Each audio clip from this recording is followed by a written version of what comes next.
The Star Wars universe contains 134 jungle planets or moons. I won't be covering all of them in this video, but I will talk about the 47 that have been solidified in canon, and maybe another day I'll do the other 87 that are unique to Star Wars legends. Let's kick things off with the very first jungle moon we ever saw, YAVIN 4. It was made famous thanks to the Rebel Alliance, who used the ancient Massassi temples there as a home base. The Battle of Yavin saw the destruction of the first Death Star, and the rebels abandoned their headquarters immediately after. Dr. Aphra infiltrated one of the temples on a treasure hunt during the Imperial occupation of the moon. YAVIN 4 was also famous as the homeworld of Poe Dameron. Over 30 years after the Battle of Yavin, Poe and the rest of the Resistance would hide their base on another jungle location, Takar. Like Yavin, it was remote and out of the way, home to very little intelligent life, meaning any attack made by the First Order would limit casualties. The base was evacuated and destroyed after the Battle of Starkiller Base. KASHYYYK was the Wookiee homeworld, described as a temperate jungle planet. Massive Roshur trees dominated the landscape, and Wookiees built villages among the branches. The ground floor in the thick of the jungle was known to be very dangerous, called the Shadowlands by the natives. The nearby planet Trandosha was very similar to KASHYYYK and home to the cruel Trandoshan species. Hunting enthusiasts, they were known to capture Wookiees and drop them on Trandosha's jungle moon, Waska. While Trandosha's surface has yet to be seen, Waska was visited in the Padawan Lost Ark of the Clone Wars. FELUCIA was a unique planet when you think about jungles, covered in thick, colorful plant life. It was the site of a handful of conflicts during the Clone Wars, and most famously saw the murder of Jedi Master Aayla Secura. When we first see the planet Mimban on the big screen, it's completely covered in mud. It was originally a lush jungle world, but increasing mining interest from the Separatists and the Empire after them destroyed the plant life, turning it into the mess we see in Solo: A Star Wars Story. Numidian Prime has only been briefly seen in Star Wars, but it's recognizable as the site of the Sabacc game between Han Solo and Lando Calrissian, in which the Millennium Falcon changed hands. Deveron was the homeworld of the Deveronian people. It was the site of the Temple of Edith, a Jedi base that was attacked by Savage Opress during the Clone Wars. Luke Skywalker visited the temple after the Battle of Yavin to continue learning about the Jedi Order, and he practiced his lightsaber skills with leftover equipment. Rhodia was known as a very hot green world covered in jungles and swamps. According to outsiders, it had a very distinct smell, but the native Rhodians were comfortable there, constructing domed cities to protect themselves from the environment. The Wellspring of Life was a unique world for many reasons, like its presentation. From space it appeared to be a lifeless desert, but underneath the planet's surface were floating islands covered in plant life that made it strong in the Force. Alistan Nor and Nal Caphok were jungle planets visited by the Freemaker family. While the Freemaker Adventures is definitely in a canon gray area, I don't see any harm in believing that those planets actually exist. Hisrik, like FELUCIA, was overgrown with very unique jungle plant life. During the Clone Wars, it was revealed that the flora could be harvested for energy, making it strategically important for both the Republic and the Separatists.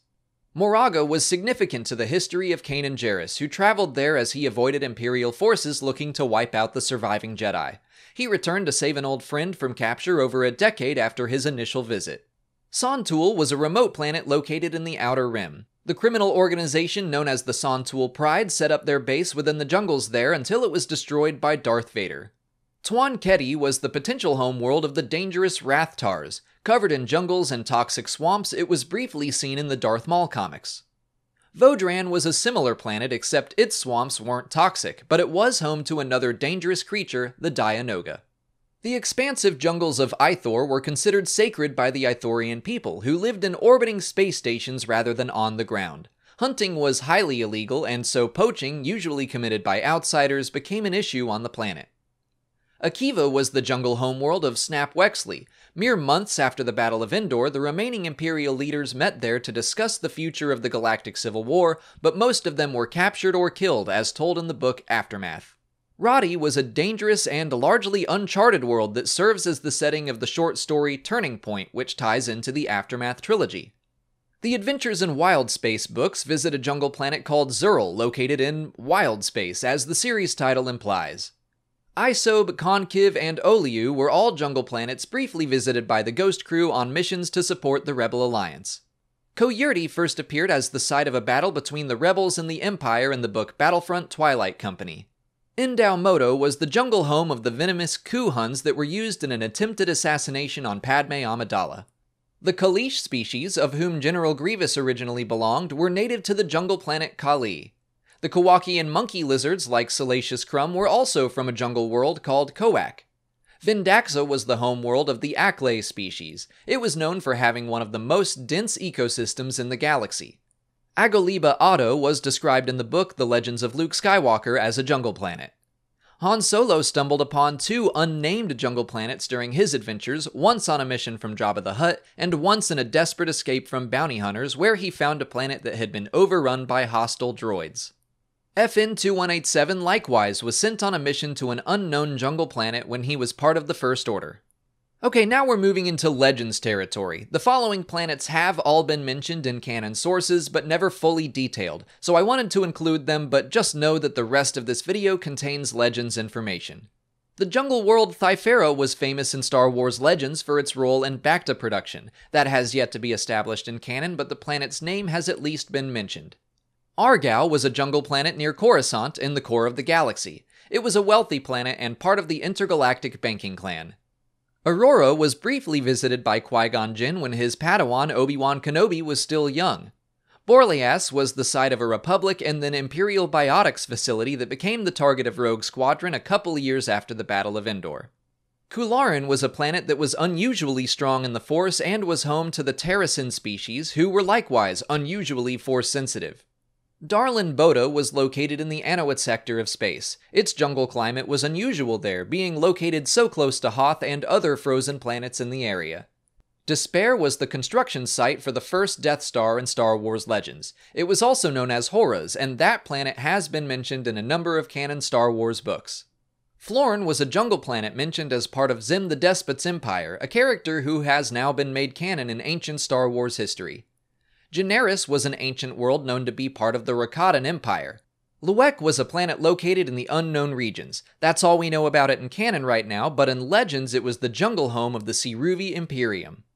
Monastery was located in the Mid-Rim and was shown to be covered in rainforests and jungles in the old Marvel Star Wars comics. New Cov first appeared in the book Dark Force Rising, used by members of the Rebel Alliance and Bothans as a meeting place during the Galactic Civil War. Ruria was the homeworld of the insectoid Rurian species, who are still canon. War Tandel was shown in the Knights of the Old Republic comics to be covered in jungles, and its existence was made canon in the book A New Dawn. And that brings us to the end of our list of every canon jungle planet in Star Wars. If there's enough interest, I might cover the 35 Legends planets in the future, but that's it for today. If you like this comprehensive style video, you can watch this playlist for more, and if you have ideas for topics like this you want to see me cover, let me know in the comments. If you haven't already, please like this video, subscribe to the channel, follow us on Twitter, Instagram, and Facebook, and consider checking out our Patreon page. As always, thanks for watching, and may the Force be with you.